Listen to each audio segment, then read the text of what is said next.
Welcome. There is nowhere to be tonight, nothing to do but rest, and let this old story carry you.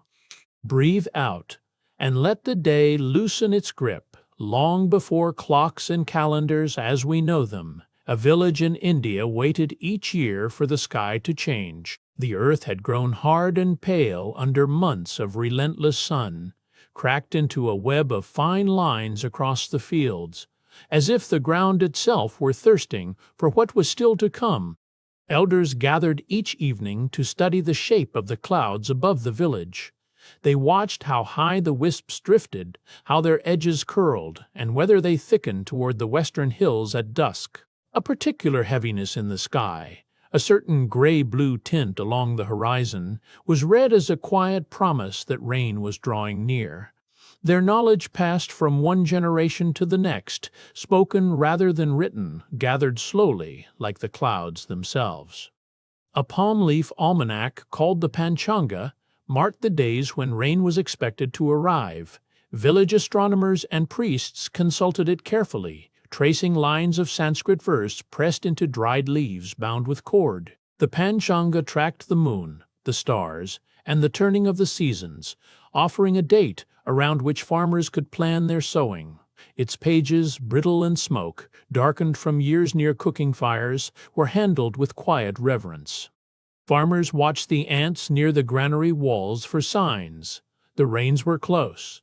When ants began carrying their eggs uphill, sealing entrances, and moving in long, unbroken lines toward higher ground, it was taken as a sure sign that water would soon follow. Such small movements, easy to miss for anyone hurried, were studied patiently by those who depended on the coming season for their harvest. Cattle egrets that normally waded slowly through dry pastures began to fly low and fast before a storm.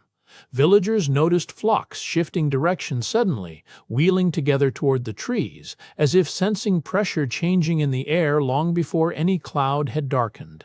Such flight patterns, observed for generations, became another quiet thread in the village's shared understanding of the sky's intentions.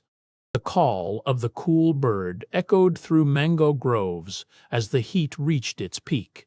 Its clear, repeated cry, rising in pitch, was believed across the region to herald the monsoon's approach. Children learned to listen for it in the early mornings, and old women would pause their grinding stones to say the rains were not far now, guided by nothing more than that single insistent voice among the leaves. Village priests performed rituals invoking Indra, the ancient god associated with storms and rainfall.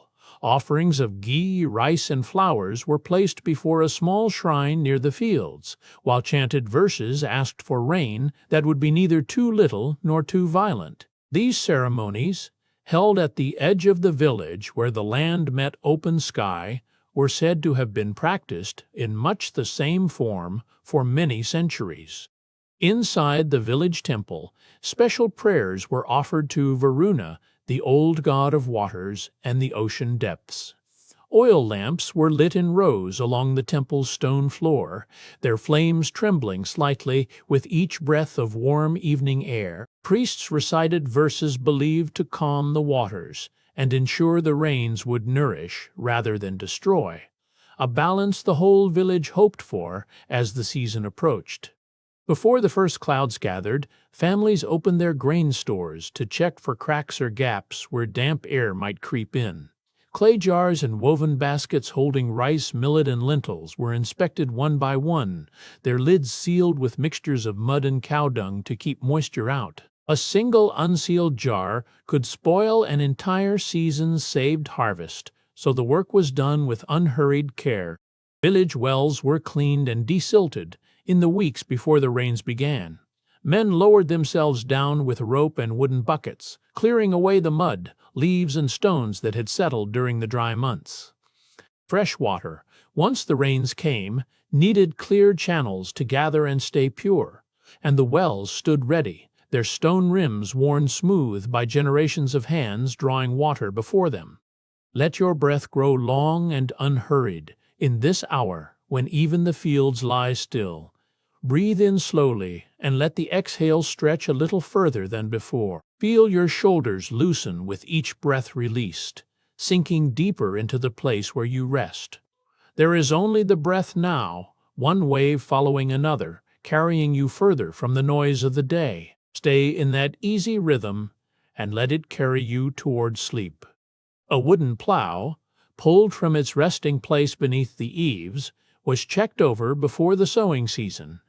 Its iron tip, dulled through months of dry storage, was sharpened against a flat stone by the farmer's own hand. Cracks along the wooden shaft were bound with wet leather strips, left to tighten as they dried.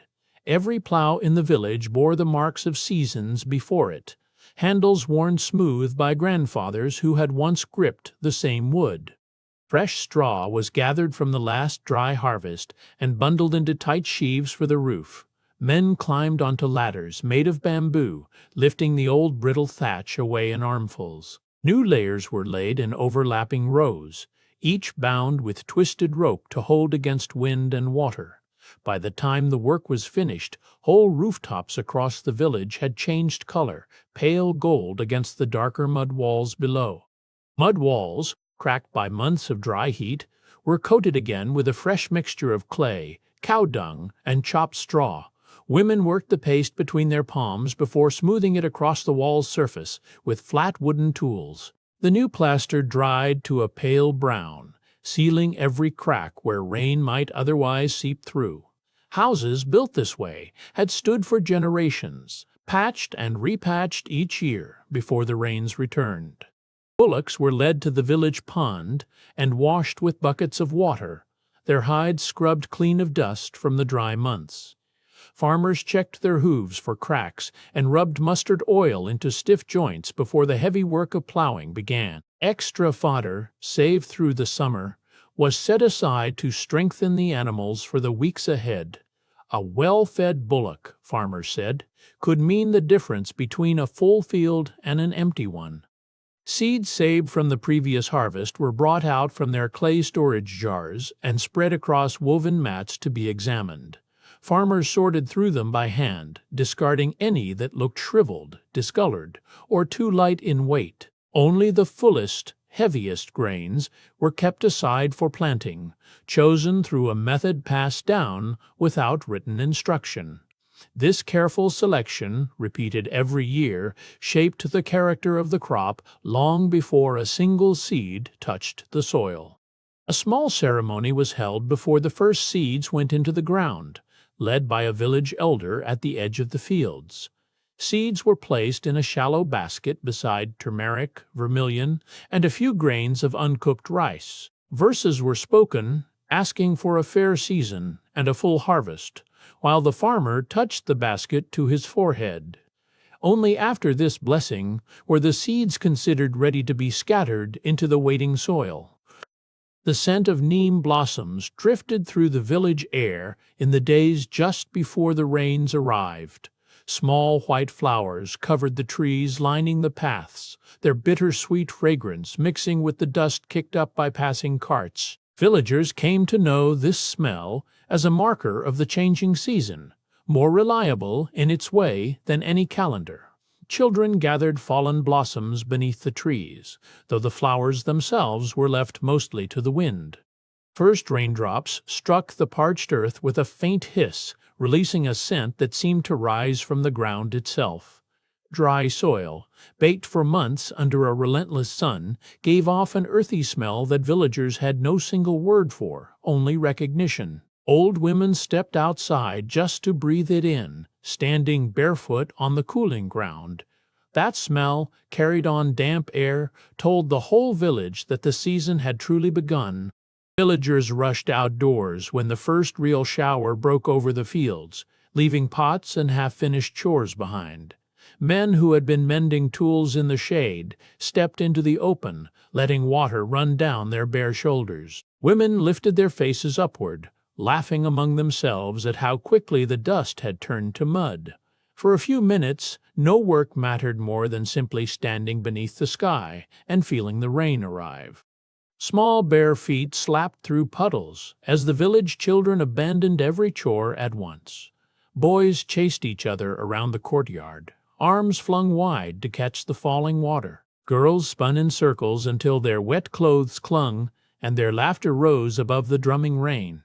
Grandmothers watching from doorways scolded half-heartedly, knowing full well they had done the very same thing themselves, once, long ago. Feel the weight settle into your feet first, heavy as wet earth after rain. Let that heaviness climb slowly upward, through the ankles, into the knees, sinking deeper with each breath. Your arms grow full and still, resting like stones along the riverbed of the bed beneath you. Even your eyelids grow heavy now, pulling gently downward, asking for nothing but rest. There is only this weight, and the dark, and the long, slow settling into sleep. Wooden plows were pulled into the fields, the very morning after the first real rains had passed. Ground that had resisted every blade for months now gave way easily, dark and soft beneath bare feet. Farmers guided their bullocks in long, straight furrows, turning over soil that steamed faintly in the cool air. There was no waiting once the ground was ready. The whole village seemed to move outward into the fields at once.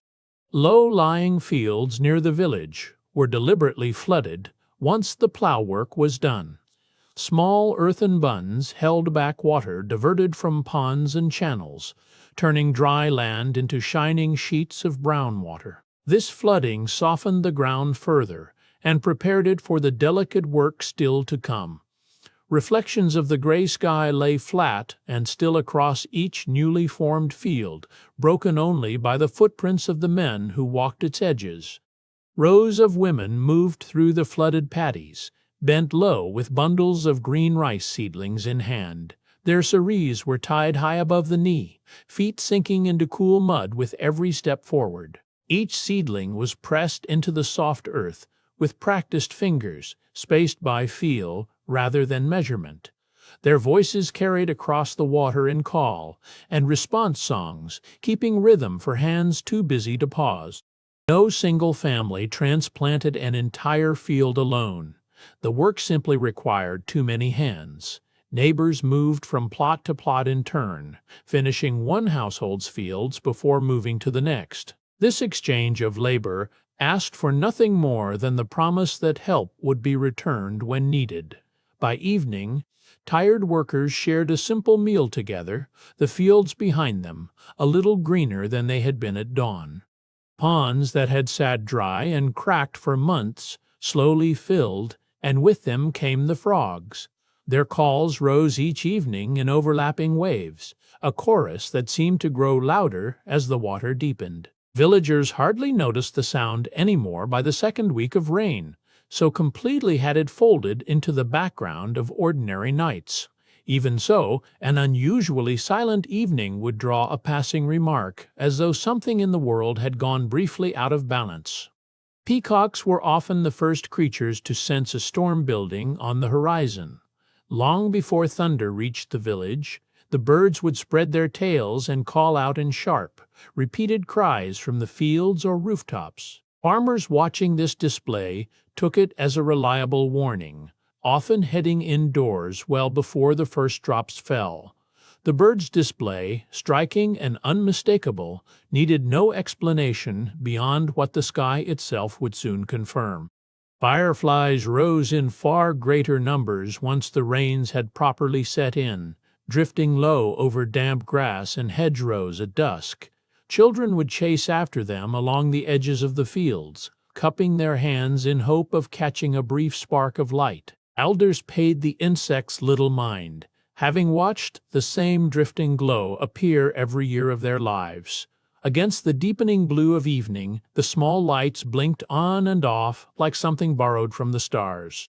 Heavy showers drove earthworms up from the waterlogged soil, leaving them scattered across paths and courtyards by morning. Chickens pecked eagerly at the ground wherever the worms surfaced, and children sometimes gathered them in old clay shards out of simple curiosity. Farmers took their presence as a small, practical sign that the soil beneath their feet had been thoroughly soaked. It was an unremarkable detail of the season, noticed and then forgotten within the same day. Snails and slugs cover the damp village paths once the rains have soaked the ground for several days. Their trails glisten faintly across courtyards and stone thresholds in the early morning light. Children sometimes step carefully around them, while chickens peck at the smaller ones without much interest. Their sudden abundance is one of the season's smaller, unremarkable certainties, appearing each year without anyone giving it much thought. Lotus flowers open across the village ponds as the water deepens and warms beneath the clouds. Broad leaves spread flat on the surface, lifting pink and white blossoms above the murky green below. Women gathering water at the pond's edge often pause to admire them before filling their pots. Temple offerings sometimes include these very flowers, cut fresh in the hour after sunrise. Somewhere past the walls, a low hum moves through the dark wind, slipping through old thatch, rising, then thinning to almost nothing. Listen for it returning, faint and unhurried, then fading again into the wider night. Nothing here needs your attention. Let the sound pull your thoughts loose, further and further, until even the hum becomes a memory of a sound, and your body settles wherever it happens to be resting. Fish take advantage of the flooded ponds and tanks to breed in great numbers once the water rises. Shoals move through the shallows near submerged grasses, drawn by the warmth and the sudden abundance of space. Local fishermen note the change, knowing that a good breeding season now means a fuller catch later. Even young boys waiting at the edges can spot the flashes of movement just beneath the surface. Village tanks and step wells fill until the water spills gently over their worn stone edges. Steps that had stood dry and exposed for months now vanish beneath a rising surface. Elders walking past in the evening often stop simply to look, measuring the season's fortune by how high the water has climbed. A tank filled to its brim carries a kind of unspoken relief for everyone who depends on it. An overflowing tank is read across the village as a sign of a fortunate season to come. Farmers passing by will remark on the water level the way others might remark on the weather itself. The belief runs deep and rarely needs stating outright. A full tank simply means fuller fields later. Even children learn early to associate the sight with good news for the household. Rain falling across the rooftops is guided through bamboo gutters into waiting clay jars below. Households position these jars carefully beneath the eaves each year, adjusting them slightly with each new roofline. The steady trickle fills a jar within an hour during a heavy shower. It is a small system, built from ordinary materials, that quietly keeps a household supplied through drier weeks ahead. Terracotta tiles are laid at a careful angle so that falling rain is sent exactly where it is needed. Craftsmen shaping the tiles understand the slope required to keep water moving rather than pooling. A roof set at the wrong angle invites leaks and rot within a single season. Generations of small adjustments have shaped the tilt of nearly every roof in the village. Clay pots are filled with the season's first clean rainfall, gathered before dust or ash has time to mix with it. Households consider this early water especially pure, setting it aside for drinking rather than washing. The pots themselves, porous and slightly cool to the touch, keep the water fresh for days. A full row of them, lined against a wall, is a common sight in the earliest weeks of the rains. Sand serves as a simple filter for the water gathered from the sky. Layers of coarse and fine sand, packed inside a clay vessel, strain out dust and small debris as the water passes through. Villagers have used this method for generations without needing to explain why it works.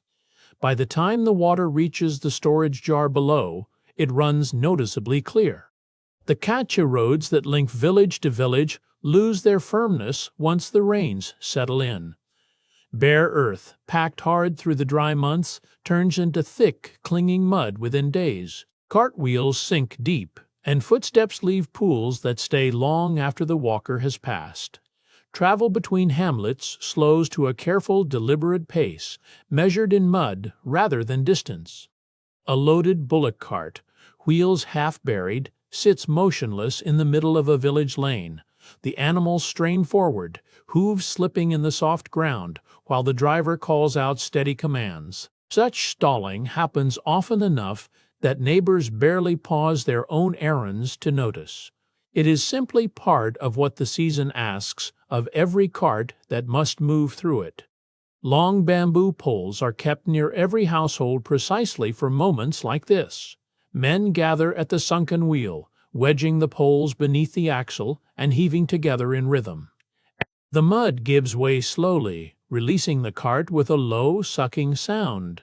Within minutes, the wheel is free again, and the poles are carried back to rest against a wall until they are needed once more. Let warmth begin to spread now, starting low, somewhere near your feet, as though a small lamp of heat has been placed just beside them. Feel that warmth climb gradually into your ankles, then your calves, loosening whatever tightness has gathered there through the day. Let it rise into your knees, your thighs, moving without hurry, filling each place it touches with a heavy golden ease. Allow it to spread upward through your hips, your stomach, your chest, until your whole body feels wrapped in something warm and unmoving, safe to simply rest inside. Where a shallow ford once let travelers wade easily across the river, small wooden boats now wait instead. A ferryman poles his craft from bank to bank, carrying passengers, baskets, and the occasional goat across water too deep and too swift to cross on foot. The change happens quietly each year, without ceremony, as the river simply decides when walking must give way to rowing. Where the smaller streams have swelled past safe wading, villagers stretch rope and bamboo across the gap to form narrow footbridges. Men lash the bamboo lengths together with practiced knots, testing the tension before the first crossing. The bridges sway gently underfoot, built to bend rather than break against the current. Children are taught early to grip the guide rope with both hands and never look down too long. The river that borders the village, calm and narrow through the dry months, grows wide and restless as the rains continue. Its color changes too, turning from clear green to a heavy, silt-laden brown. Fishermen watch the banks each morning, noting how far the water has crept since the day before. By the height of the season, the river bears little resemblance to the quiet channel it was only weeks earlier. Villages built along hillsides watch the slopes above them with particular attention once the heavy rains arrive. Saturated soil can shift without much warning, carrying rocks and loosened earth downhill toward homes and fields. Elders point out certain slopes known from past seasons to be unstable, and families near them stay alert through the worst storms. It is a danger accepted as part of living close to higher ground.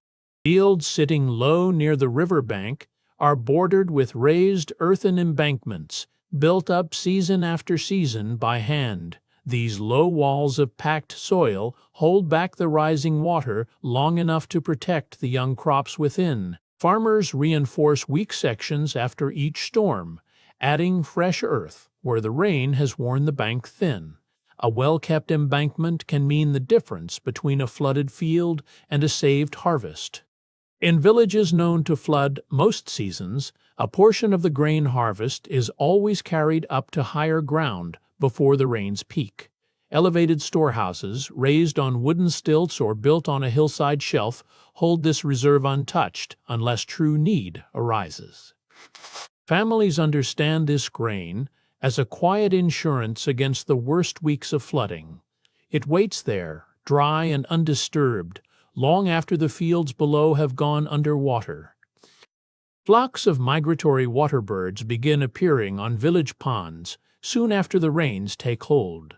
Storks, ducks, and herons arrive from colder regions, drawn by the sudden abundance of shallow, insect-rich water. They wade along the muddy edges, picking through submerged grass and newly hatched larvae. Children learn to recognize certain species by their calls alone, Their arrival each year becomes its own small marker of how deeply the season has settled in. Fishing nets come out far more often once tanks and rivers swell with fish. Fingerlings that survive the dry months multiply quickly in the newly flooded channels. Men wade waist, deep with woven bamboo traps, while boys cast small hand nets from the banks. What was once a modest supplement to the diet becomes, for these weeks, a daily and dependable catch. Snakes leave their flooded burrows in search of dry, higher ground during the heaviest weeks of rain. Cobras and rat snakes are seen crossing courtyards and field paths that were empty just days before. Villagers move carefully around wood piles and grain stores, aware that any dry corner might now shelter one. It is treated less as alarm than as an expected feature of the season, understood and worked around.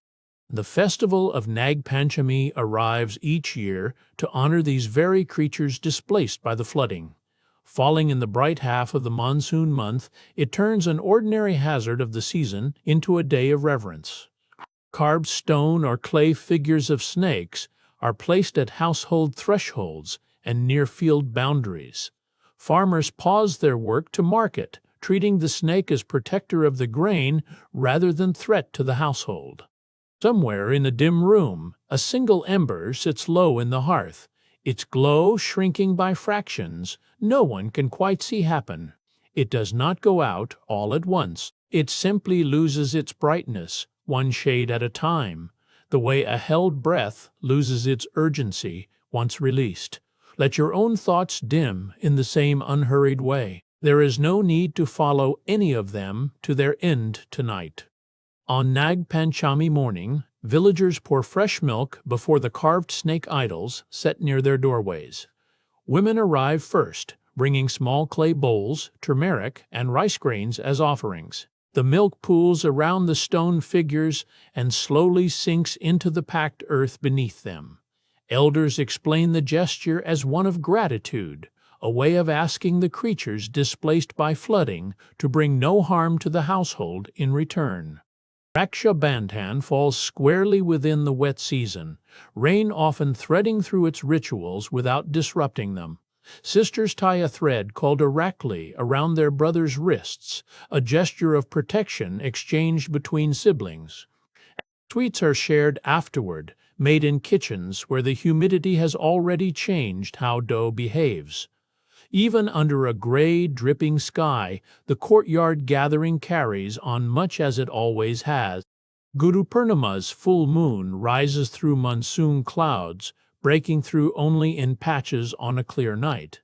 The day is set aside to honor teachers, both the priests who instruct in ritual and the elders who pass down farming knowledge by word alone. Students bring small offerings of fruit or cloth to those who taught them. The moonlight, when it appears at all, falls thin and scattered across wet rooftops. Ariali Amavasya marks the darkest moon of the rainy season, a day set apart to honor the green that now covers every field and hillside. Villagers walk to nearby groves, tying threads around tree trunks and offering handfuls of grain at their roots. The absence of moonlight that night makes the deep color of the land itself the center of attention. Fields, forests, and courtyard plants are all included in the day's quiet regard. Tej belongs mainly to the women of the village, a festival built entirely around the arrival of the rains they have waited months for. They dress in red, apply fresh henna, and gather in courtyards to mark a season finally turned green. Fasting is common among married women, broken only after the day's rituals are complete. The festival stands as one of the few occasions built specifically around the monsoon's arrival, rather than around a deity or harvest. Tree branches near the village square hold decorated swings called julas hung fresh for Tej. Ropes are wrapped in marigold garlands, and the wooden seats are painted in reds and yellows by hand. Young women take turns swinging beneath the wet canopy, laughter carried across the courtyard between showers. The swings stay up for days, swaying even when no one sits on them, moved only by wind and rain. Pajari songs rise from courtyards, where women gather to grind spices or shell grain. These folk melodies speak of longing, of husbands away on journeys, and of clouds finally breaking after a long wait. Passed from mother to daughter, the tunes need no instrument, only voices layered over the sound of falling rain. Verses shift slightly from village to village, though the feeling inside them stays the same. Musicians trained in classical tradition perform Raga Me Malhar during the heart of the rains, believing its notes carry the power to summon rainfall. The raga is built around specific phrases said to please Indra, the old sky god of storms. Court records from earlier centuries describe singers performing it during dry spells, hoping the sound itself might break a drought. In the village, it is played less for ceremony and more for the pleasure of matching music to weather already arrived. Heavy downpours push villagers indoors, where a storyteller sits near a lamp and begins an old tale everyone has heard before. Children lean against their mothers, half listening, half watching shadows move across the mud walls. Stories often come from the great epics, retold in fragments suited to a single rainy evening. Outside, the rain keeps its own rhythm against the thatch, matching the pace of the telling. Puppet shows bring flickering figures to life on monsoon evenings, when outdoor play is impossible and lamps are lit early. Wooden or leather puppets, worked by hand behind a stretched cloth screen, act out stories familiar to every child in the room. The puppeteer's voice shifts from character to character, filling the small space with more life than the weather outside allows. Laughter breaks out often, brief and bright against the steady sound of rain on the roof. Let the jaw loosen now, just slightly, the way a door eases open on its own weight.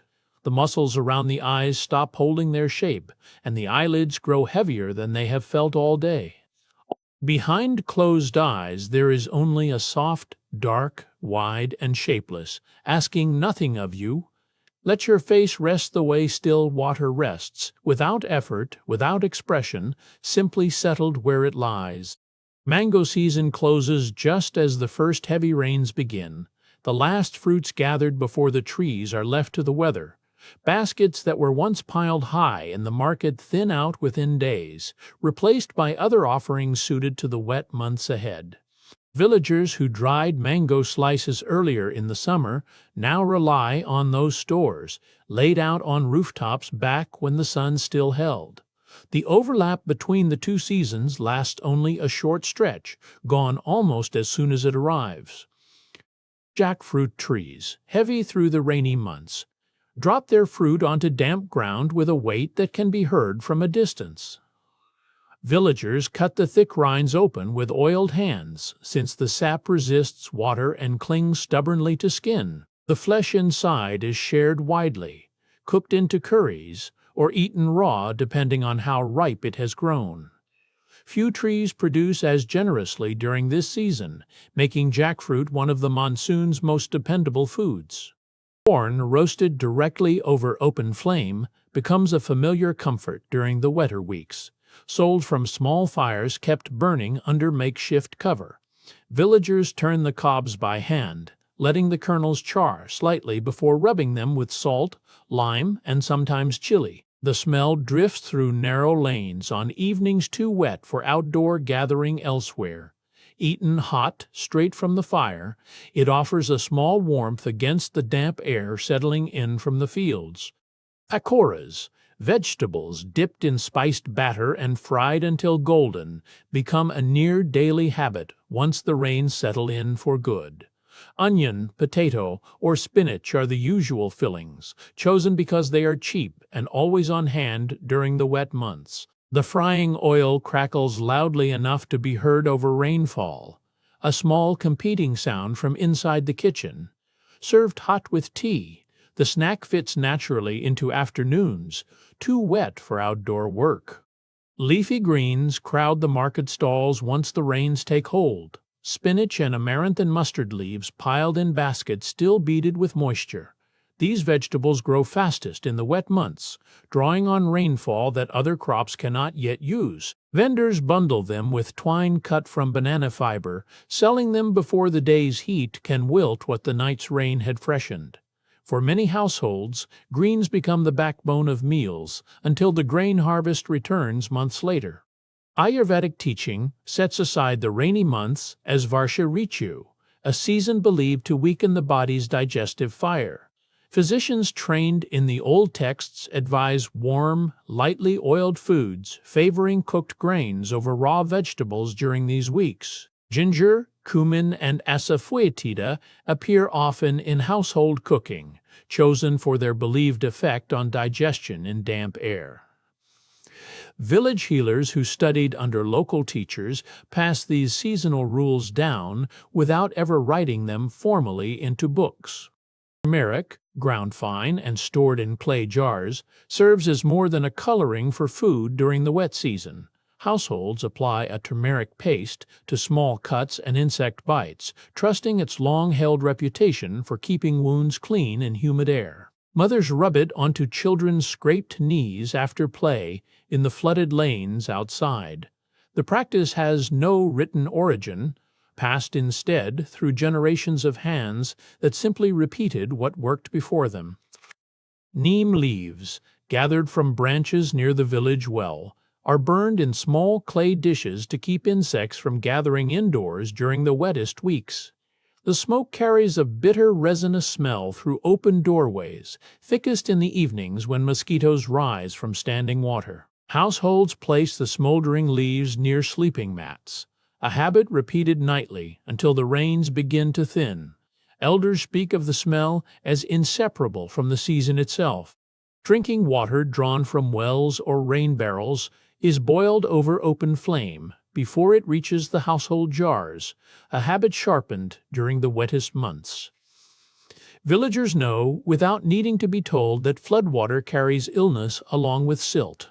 Clay pots used for boiling are kept apart from those used for storage, a small division of labor understood by every household. The fire for boiling burns longer in these weeks than in any other season. Skin irritations, common where damp cloth and standing water meet bare feet, are treated with pastes made from local plants gathered along field edges. Aloe ground with a touch of turmeric is spread across rashes that spread quickly in the wet air. Bark from certain trees, boiled into a dark liquid, is used as a wash for feet that stay wet for hours in the flooded paddies.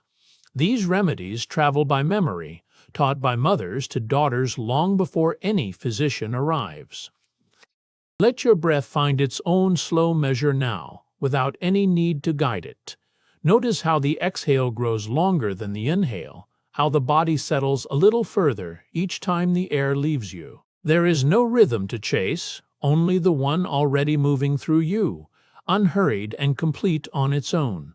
With each breath released, let the shoulders drop a fraction more, the jaw loosen, the mind grow heavy as the room around you fades into softer edges. Pools of standing water left behind by heavy rain become breeding grounds for mosquitoes, and with them comes a rise in fevers that village healers recognize by their pattern.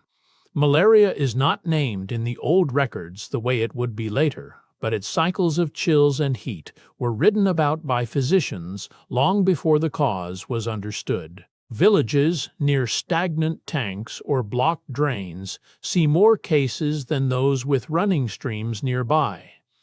Clearing debris from ditches becomes a task as routine as clearing weeds from a field. Rats and mice, drawn by the damp warmth of grain stores, multiply quickly once the rains settle in for the season. Granaries built on raised platforms fare better than those set directly on the ground, the gap beneath denying easy entry to small paws. Farmers set traps woven from bamboo strips, checked each morning before the day's other work begins. A single breach in a storage wall can undo weeks of careful drying and sealing done before the rains arrived. Grain, left damp, for even a short while, grows a fine gray mold that spreads quickly through a sealed jar. Villagers line their storage containers with dried neem leaves, whose bitter oils are trusted to slow the fungus before it can take hold. The leaves are gathered in dry weather earlier in the year and kept aside precisely for this purpose, brittle and pale by the time the rains arrive. Jars opened months later still carry a faint bitterness in the air. Proof the leaves did their quiet work. Wood cut and split months earlier is stacked beneath a lean-to roof, kept away from the damp ground on a bed of stones. Once the rains settle in, dry fuel becomes hard to find, every branch outside soaked through within a day. Households that stored enough in the drier weeks now draw from that supply without worry. A neighbor short on fuel might borrow a few logs, repaid later when the skies finally clear. Evenings turn cool once the rain has passed for the day, and families gather around small fires built in courtyards or open verandas. The flames throw long shadows across mud walls, and children sit close, drying damp clothes on sticks held near the heat. Elders trade stories while the fire burns low, embers glowing red against the wet dark beyond the doorway. These fires rarely last long, but they mark the day's end as surely as the setting sun. Kitchens shift their rhythm once the rains take hold, favoring dishes that hold heat longer in the bowl. Lentil stews thickened with root vegetables replace the lighter fare of the dry season, simmered slowly over dung-fed fires. Ginger and garlic are pounded into the base of nearly every pot, their sharpness said to ward off the chill that settles into damp bones. A meal eaten hot, straight from the hearth, becomes one of the season's small comforts. Black pepper, kept dried in small clay containers, finds its way into meals meant to settle a heavy stomach. Physicians of the Old Text spoke of the damp season as one that dulled the body's fire, and pepper's heat was thought to restore it. A pinch stirred into buttermilk or sprinkled over rice was common practice long before anyone wrote down why it seemed to help. The habit outlived the explanations offered for it. When floodwater rises past the fields, herders drive their animals toward higher ground where the earth stays firm underfoot. Cattle are led along raised paths worn smooth by generations of the same seasonal walk. A sheltered rise near the village, often marked by a lone tree or shrine, becomes the gathering point until the water withdraws. Herders stay close through the worst of it, watching the animals as much as the sky. Standing water softens the ground beneath a bullock's hooves, and cracks form between the toes that can turn raw and sore if left untreated. Herders check each animal's feet by lamplight, cleaning away mud and applying pastes made from turmeric and oil. A limping ox slows the whole day's work, so the inspection becomes as routine as feeding. Animals kept on drier straw bedding tend to recover faster than those left standing in mud. Roads turn thick and heavy with mud, and the weekly market that once drew traders from neighboring villages thins to a handful of stalls. Carts that would normally arrive loaded with cloth or metal goods stay parked at home, their owners waiting for firmer ground. Local vendors sell what they can grow or make close by, and prices for anything brought from farther away climb a little each week. The marketplace itself grows quieter, its usual clatter softened by the season. Feel the weight of the body now, settling deeper into whatever holds it. Start with the feet, letting them grow heavy as stone, then the calves, the knees, each part sinking a little further than before. The weight moves upward, through the hips and the low back, spreading like warmth through packed earth after rain. Let the arms grow heavy too, then the chest, then the head, resting fully into its pillow, all of it given over completely to rest. Traders who might otherwise be halfway to the next village stay put, watching the sky and the state of the road with equal attention. A journey begun too early risks a cart sunk axle, deep in mud, sometimes stranded for a full day before help arrives. Those carrying goods that spoil, like fresh produce, take the risk anyway, while dealers in cloth or metal wares are content to wait. Patience during these weeks is simply part of the trade, passed down like any other skill. When the rain eases for a stretch of days, villages seize the pause to hold small fairs in open courtyards or temple grounds. Vendors set up quickly, selling sweets, bangles, and simple toys carved from wood, while musicians draw a crowd with drums and string instruments. Children move between stalls with coins, saved for the occasion, and elders sit along the edges, watching more than buying. These fairs rarely last more than a day, timed precisely to the brief window the weather allows.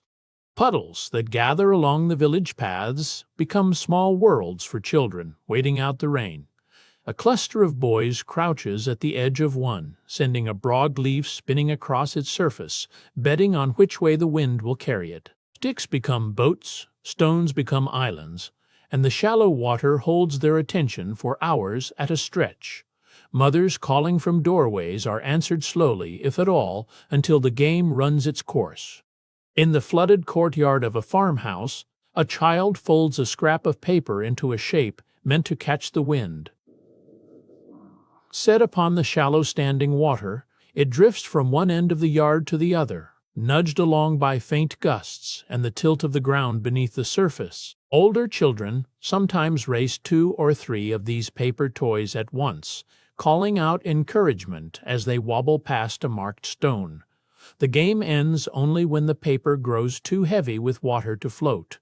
Long before any child floated paper on a flooded yard, poets in classical Sanskrit had already turned their attention to the clouds above. Verse after verse described the shifting color of the sky before rain, comparing dark cloud banks to elephants gathered at the horizon or to the hair of a distant beloved. These poems were composed for courts and temples, yet their images echo what any farmer standing in a field might have noticed. The monsoon, in this literature, is treated as a season worthy of careful, deliberate attention.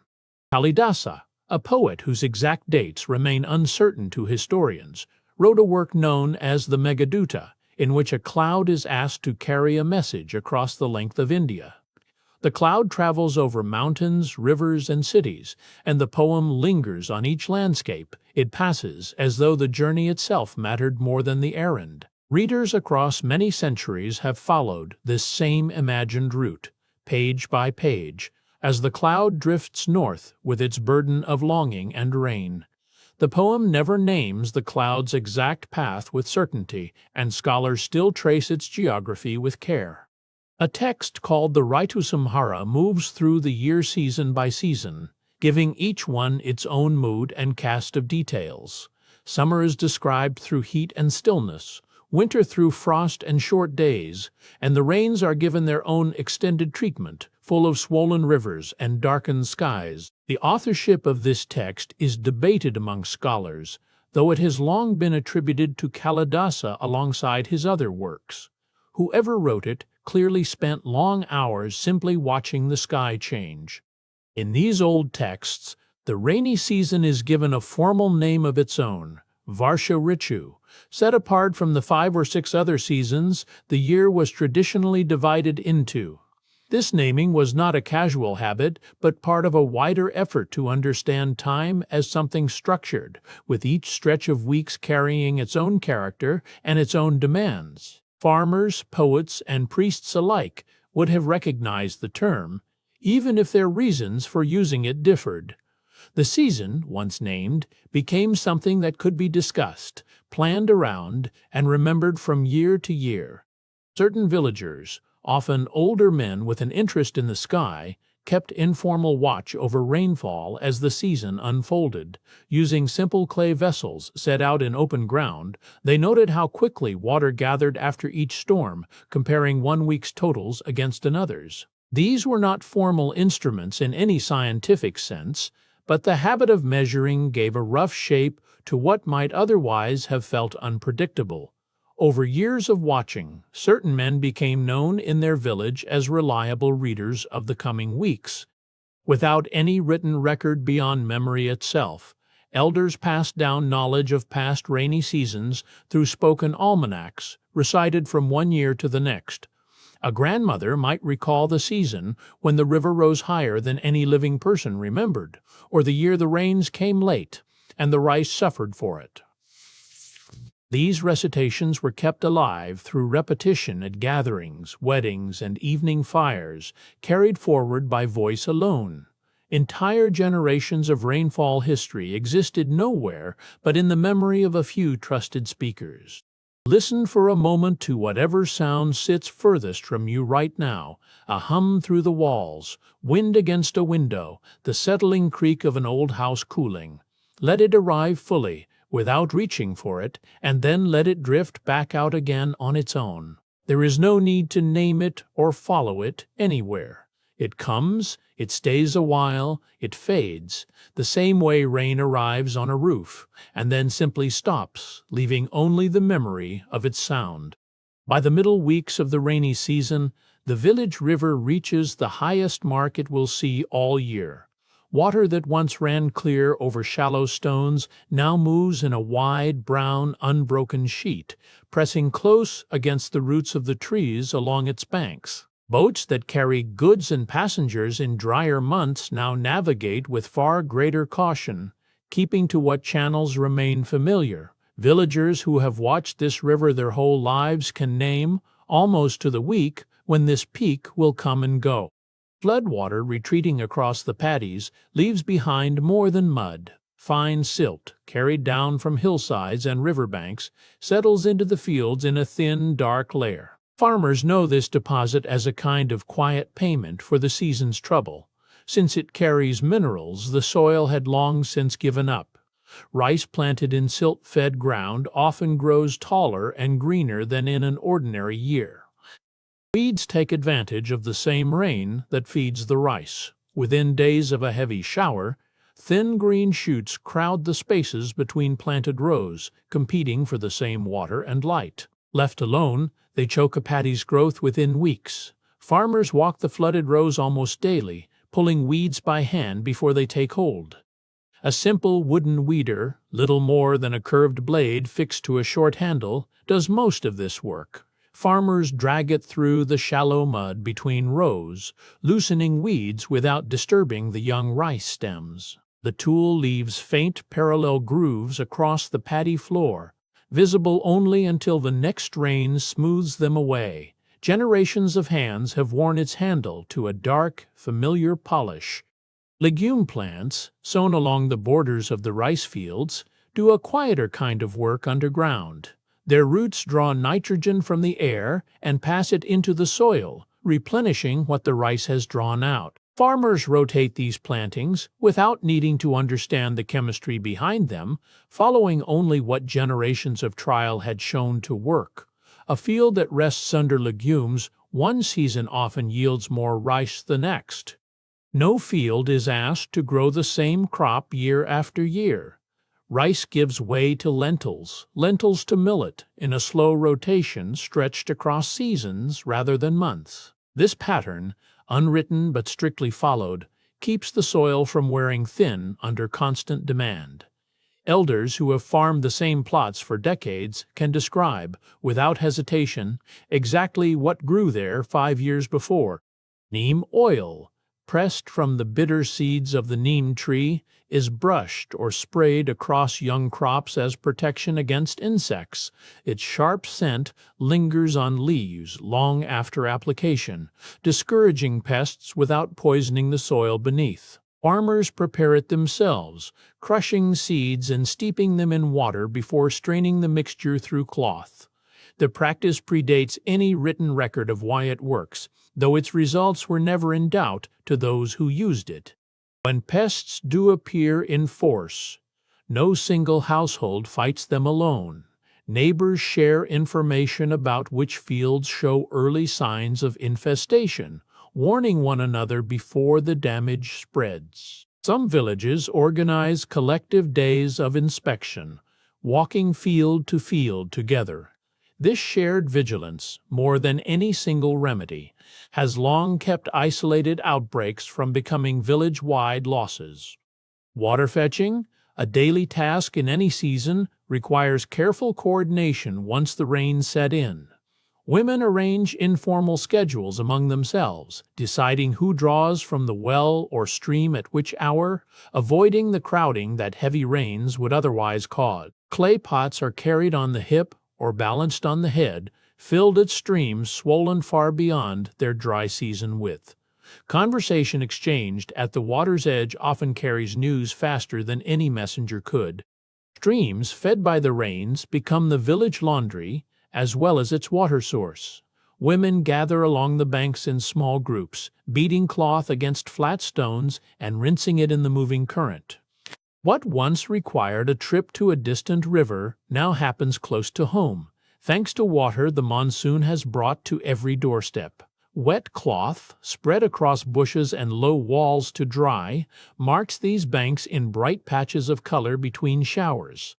Let your attention move now to your own hands, resting wherever they happen to be. Notice if they feel a little cool, and imagine that changing, a low, even heat beginning at the fingertips and spreading back through the palms. Let it climb slowly into the wrists, then the forearms, the way morning light climbs a wall, one stone at a time. There is no need to help it along. It simply spreads, unhurried, filling each part. It reaches before moving quietly to the next, until your hands feel heavy, easy, and entirely at rest. The village well remains common property even as its water climbs closer to the rim. Households take turns drawing from the same stone-lined shaft, careful not to muddy it with careless buckets. Rising water makes the work easier, requiring less rope let down into the dark. But the old order of taking turns stays unchanged. Sharing what the rains provide has never depended on how much or how little there is. Nobody in the village owns a rain gauge, yet everyone can read a storm from the sound it makes. A drumming on thatch means a passing shower, while a steady roar against clay tiles means the rain has settled in for hours. Elders sitting under their eaves have learned to judge intensity this way for as long as anyone remembers. The rooftop, in its own manner, becomes a kind of instrument. Rain that falls too hard, too fast, can undo weeks of careful planting. Young rice seedlings, still shallow-rooted, are torn loose or buried under a sudden rush of water crossing the paddy. Farmers walking the field afterward find patches where the green rows have simply vanished beneath brown water. It is a loss measured not in disaster, but in the quiet work still ahead. Where seedlings have washed away, the answer is neither despair nor delay, but replanting. Extra bundles of young rice, kept in reserve precisely for such days, are carried out to fill the gaps. Women wade back into the same rows they finished only days before, pressing new stems into the softened mud. The paddy, patched and uneven for a while, slowly returns to an even green. The paddies host more than rice, and much of what lives there works quietly in the farmer's favor. Frogs gather at dusk near the flooded rows, feeding on insects that would otherwise strip the young leaves. Dragonflies and certain beetles do similar work in daylight, keeping smaller pests in check without any tool or hand involved. The field, left to its own small residents, largely tends itself. Fishermen along the flooded channels rely on a method passed down through generations rather than any new invention.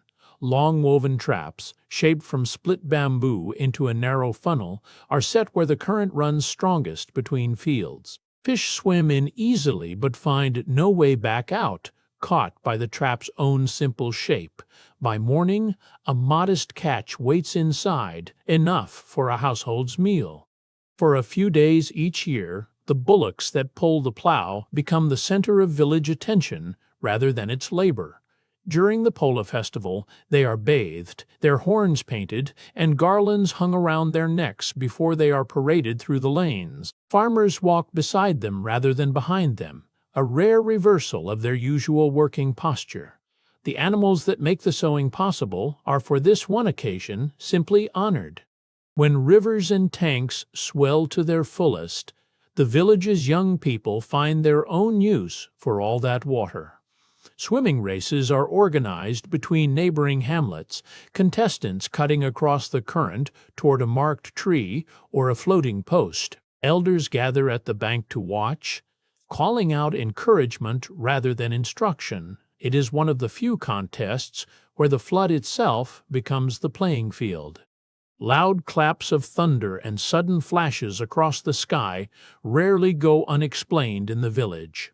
Grandmothers tell children that thunder is the sound of celestial chariots crossing overhead, or the voice of a restless sky god settling old disputes. Lightning, in some tellings, marks the moment a divine weapon is loosed, and then withdrawn. Such stories give shape to a sky that otherwise offers only noise and light. After a storm passes, a curved band of color arching over the fields is rarely met with indifference. A rainbow is read as a sign of the sky's goodwill, proof that the rains have been generous rather than punishing. Some households consider it a fitting moment to step outside and offer a brief word of thanks toward the retreating clouds. Children point at it and are told, without much argument, that it brings good fortune.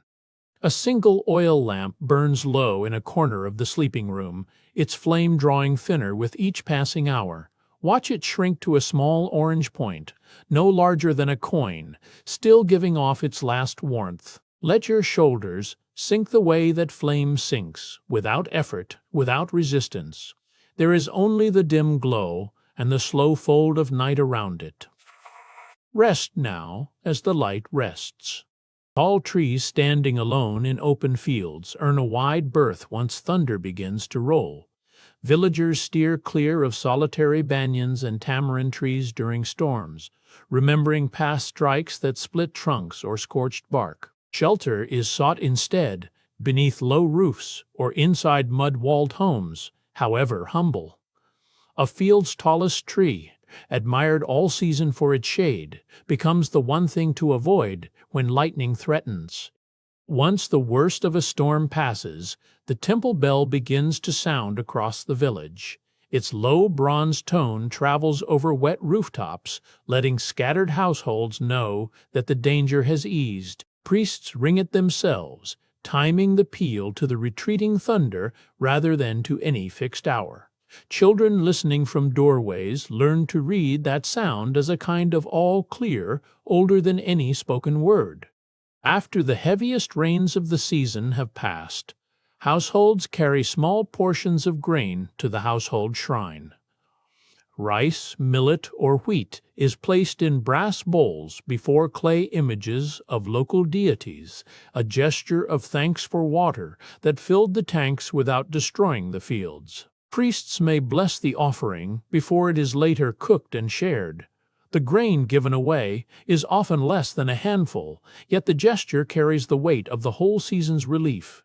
When the last seedling has been pressed into the mud, the fields fall still and the village turns toward food. Families bring rice, lentils, and whatever vegetables the season has offered to a shared clearing near the fields. Large clay pots simmer over open fires, while workers who spent days bent over flooded paddies finally sit and rest their backs. The feast marks not a festival on any calendar, but the simple end of a shared labor. Weeks of unbroken rain can wear on a village's spirit, and small festivals are timed to interrupt that gray stretch. Musicians appear in courtyards, temporary stalls sell sweets fried despite the damp, and neighbors gather under whatever shelter can be found. These gatherings require no rare alignment of stars or crops. Their only purpose is to lift the mood before the rains resume. A few hours of music can carry a household through another week of gray skies. Dancers in some villages raise and lower their arms in long sweeping arcs meant to echo the gathering and breaking of monsoon clouds.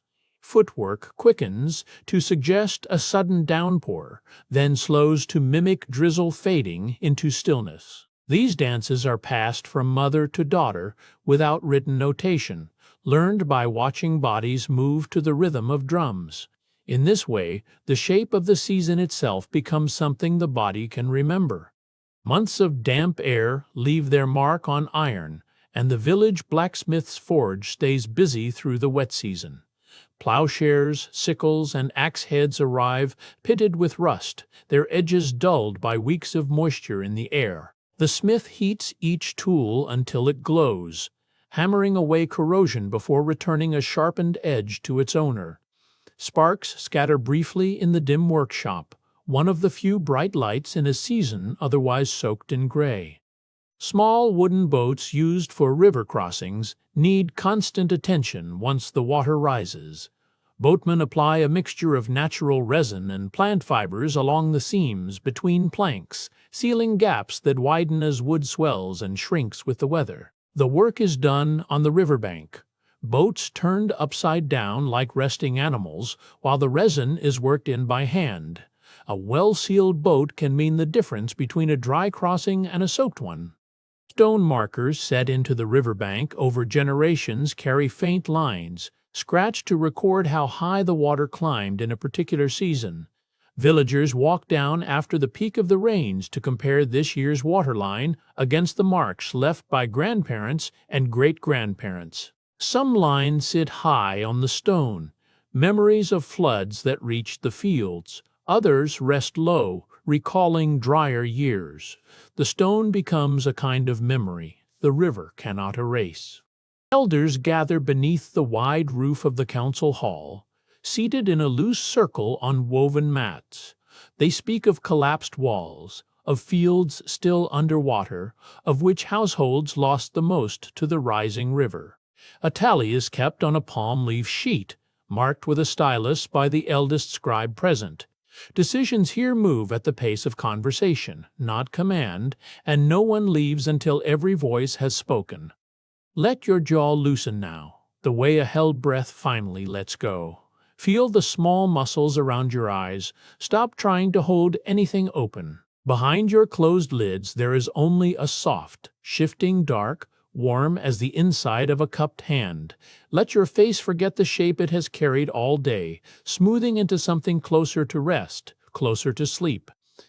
Behind the council hall stand the village's public granaries, tall clay-lined pits sealed against the wet season. Now their covers are lifted, and grain is measured out to families whose stores washed away. A wooden scoop passes from keeper to keeper, filling sacks carried home on shoulders bent from the walk. This shared store, built up in drier months, exists for exactly this purpose. The rains that once fell in long unbroken sheets now arrive in shorter bursts, spaced further apart. A shower passes over the fields, and then the ground has time to dry a little before the next one comes. Farmers notice the change first in the sound of water on their roofs, less constant, more scattered. The season has not ended, but its grip has begun to loosen. Rice fields that were once flooded brown now stretch out in an even, deepening green. Stalks that were thin and pale weeks ago have thickened, their color darkening under the steady rhythm of rainfall. Walking the raised paths between plots, a farmer can judge the health of a season simply by the shade of the leaves. This green, farmers say, is the color the whole year has been working toward. Between showers now, patches of blue open up overhead, wider than they have been in weeks. Clouds part just long enough to show the sun's position, a reminder of a sky that had been hidden since the season began. Children point upward at the unfamiliar color, half surprised by its return. These brief clearings never last long, but each one feels like a small gift. Rainbows, once a near-daily sight after every storm, appear less often now. The showers that remain are gentler, producing less of the mist and sudden sunlight needed to bend light into color. Villagers who once barely glanced at them now watch more closely when one does appear, aware, without needing to say it, that the display is thinning toward its end. Even the sky, it seems, is winding down. Near the edges of the rice fields, villagers begin clearing and flattening patches of ground into threshing floors. The earth is packed hard with wooden beaters, sometimes mixed with cow dung and water, to bind the surface smooth. These floors must dry fully before the harvest arrives, so the work happens on the driest days the season allows. A flat, solid threshing floor is as much a part of the harvest as the grain itself. Before any grain is stored or sold, a portion of the season's first harvest is set aside for the household shrine. Small clay figures representing family deities sit in a corner of the home, and before them are placed the first ripe grains, a bit of fruit, perhaps a handful of new rice. The offering is simple, made without ceremony beyond a quiet moment of acknowledgement. It marks the harvest as something received, not only grown. In the fields, rice stalks that stood upright through the height of the rains now bend under their own weight. Each head is heavy with grain, curving toward the ground it once rose from. Farmers walking the paddies run a hand along the stalks, feeling for the firmness that tells them the grain inside has filled out. This bending is not weakness but readiness, the plant's own signal that harvest is near. Along the paddy borders, farmers move with a particular attentiveness now, pausing at each cluster of stalks to check color and weight.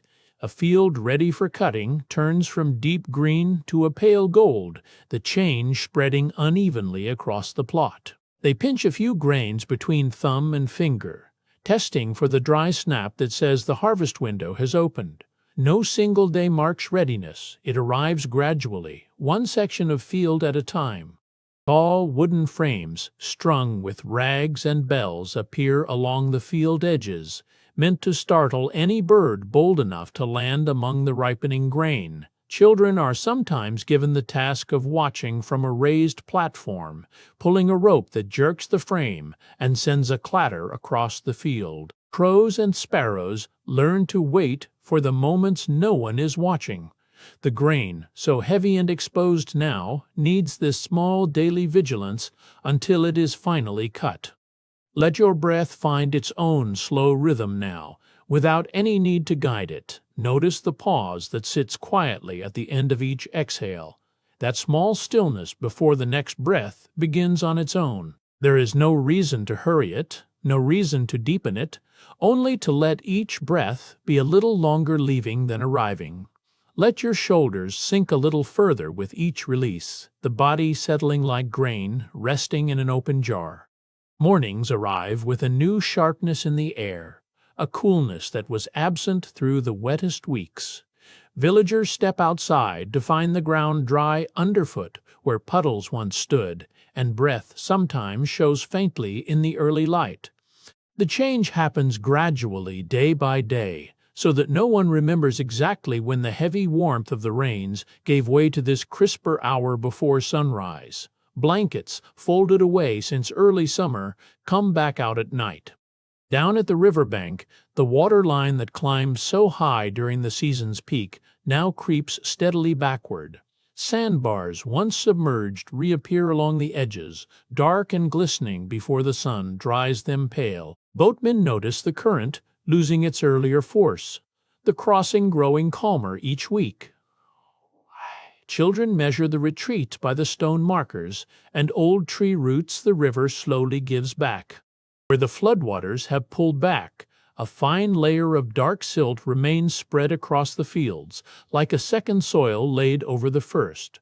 Farmers walking these plots feel the difference underfoot, a richer give to the ground than before the rains. This deposit, carried down from distant hills and riverbeds, will feed the next planting long after the water itself has gone. What the river takes in force, it repays in fertility. Fishermen returning from the river these mornings carry heavier nets than they have all season. The receding water concentrates fish into smaller channels and pools, making them easier to net in large numbers. Baskets once carried half full now strain at the handles, and word travels quickly through the village when a particularly good haul comes in.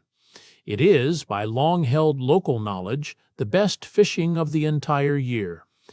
Overhead, formations of birds that filled the ponds and wetlands through the rains begin thinning out.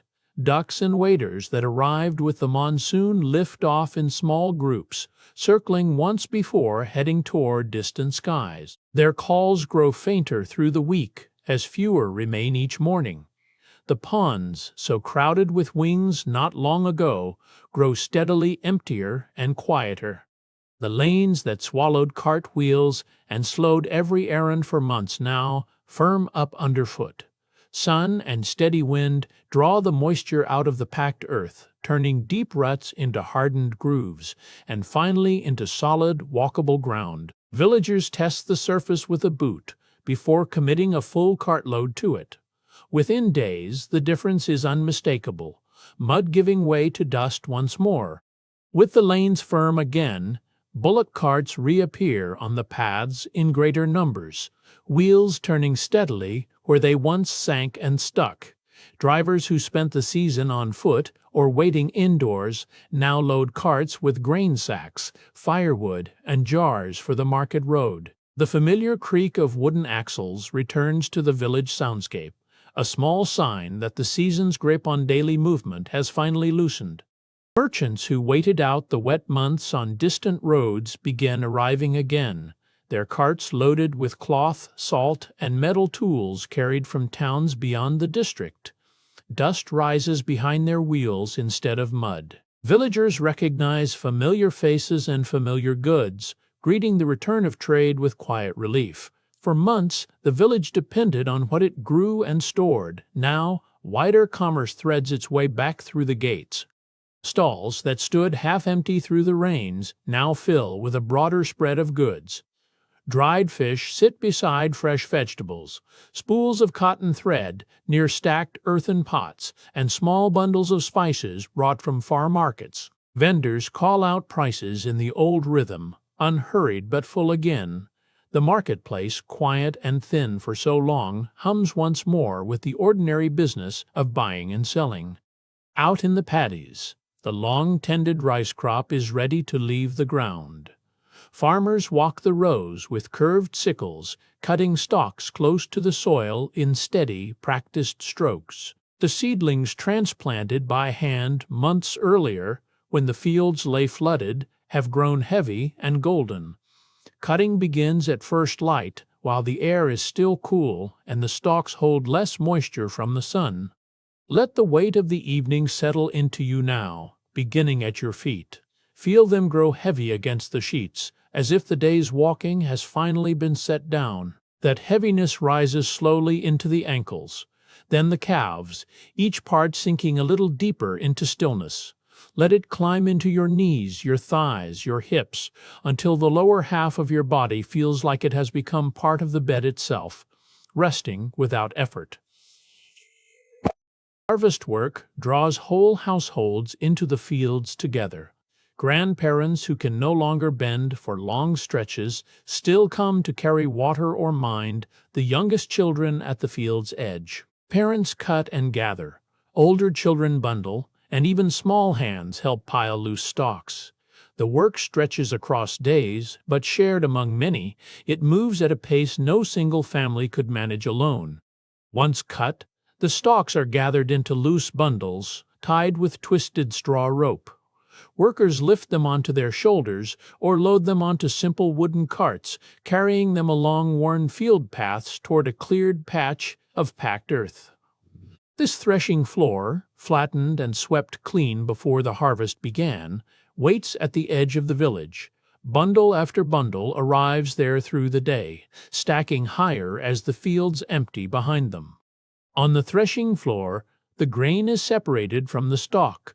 In some households, bullocks walk in slow circles over spread bundles, their hooves loosening the kernels from the straw. Elsewhere, workers beat the stalks against wooden frames or trample them by hand, repeating the motion again and again. The work is steady rather than swift, one part of a rhythm the village has kept for generations at this same turn of the year. Loose grain and husk lie mixed together after threshing, and the next task is separating one from the other. Workers scoop the mixture into shallow woven baskets and toss it gently into the open air, letting the wind carry away the lighter husks while the heavier grain falls back down. Done again and again, this simple motion clears the chaff steadily, leaving behind clean kernels ready for the next stage of drying. With the husk gone, the clean grain is spread across mats and open ground to dry beneath the sun that has finally returned in full strength. Villagers rake it into thin, even layers so no part sits too thick to dry properly. Through the day, someone turns it periodically, checking by touch whether moisture still lingers inside the kernels. Dogs and children are kept from wandering across it, and birds are watched carefully from a distance. Once fully dried, the grain moves into storage for the months ahead. Large earthen jars are scrubbed clean, dried thoroughly, and checked for cracks before anything is placed inside them. Some are lined with ash or dried neem leaves to discourage pests, then sealed with tight-fitting lids or plastered rims. Filled and closed, these jars are set along the coolest wall of the storeroom, holding the season's harvest safely until it is needed. A measure of grain is set apart before any of the rest is touched, chosen from the healthiest stalks the harvest produced.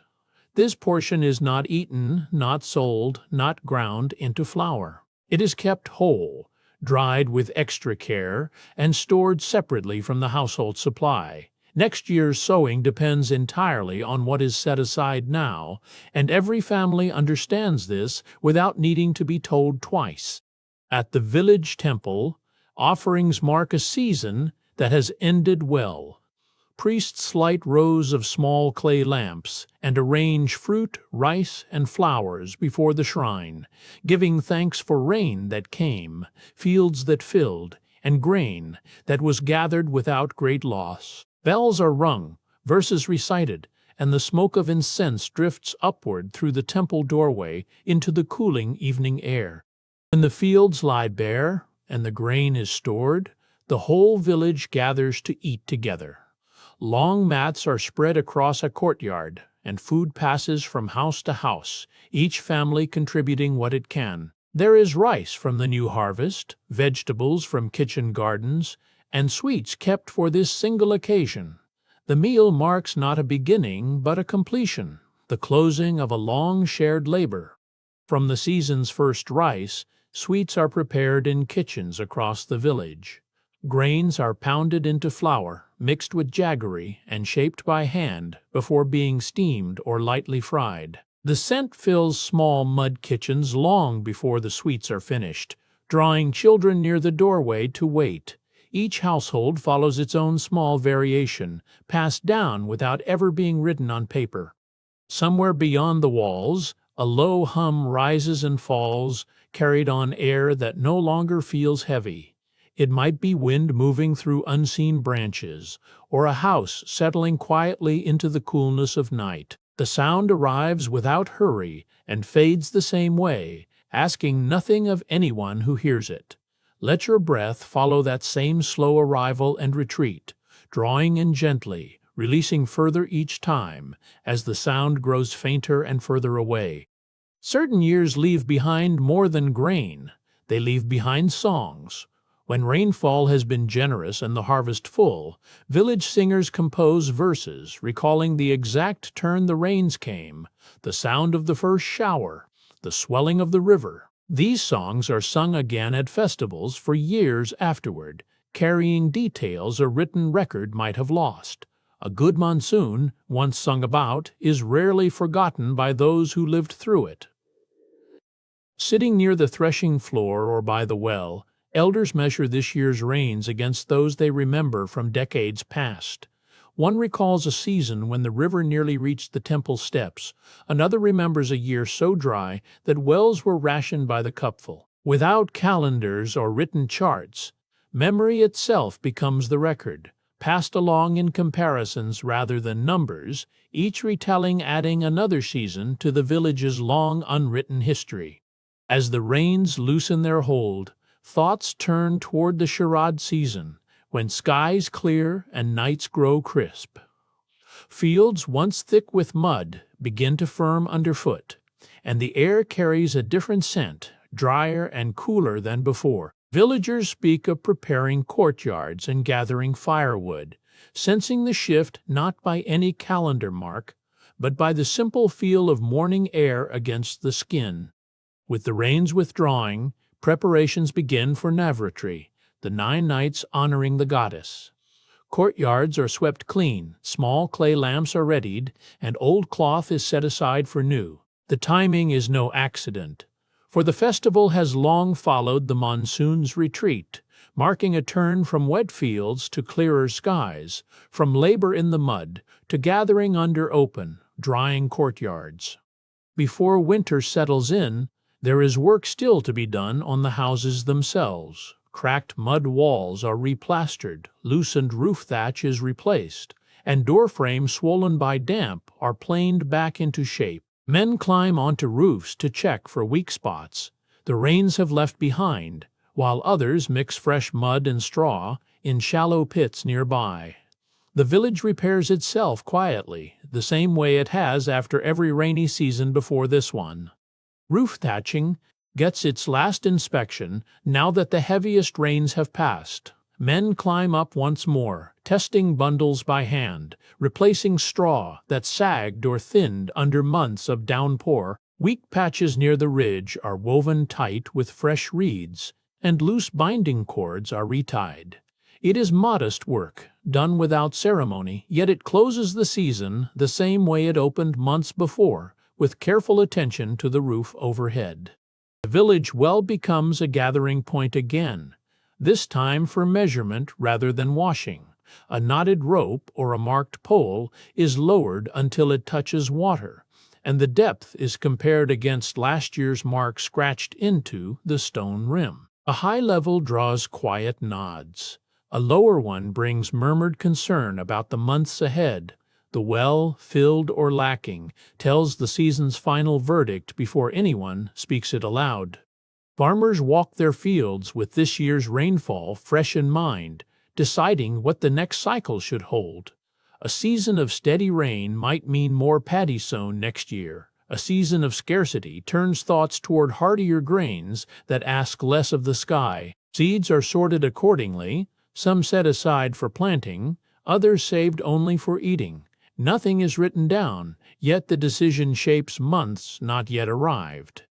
Around evening fires, elders repeat the season's stories to children too young to remember floods or dry wells of their own. They speak of the year the river reached the temple steps, of a monsoon so late the wells ran thin, of storms that filled the tanks to their very rims. No page holds these accounts. They live instead in voices passed from lap to lap, each retelling keeping the old rains alive a little longer. Somewhere past the drying fields, the sky begins its old waiting again. Farmers glance upward out of habit, more than need, checking for shapes among the clouds that once meant nothing and now might mean everything. The wells will need cleaning before long. The plows will need mending, and the cool will call again when its season returns. The rains have gone, but the waiting for them never truly does, and under that same turning sky, rest comes easily tonight. Sleep well.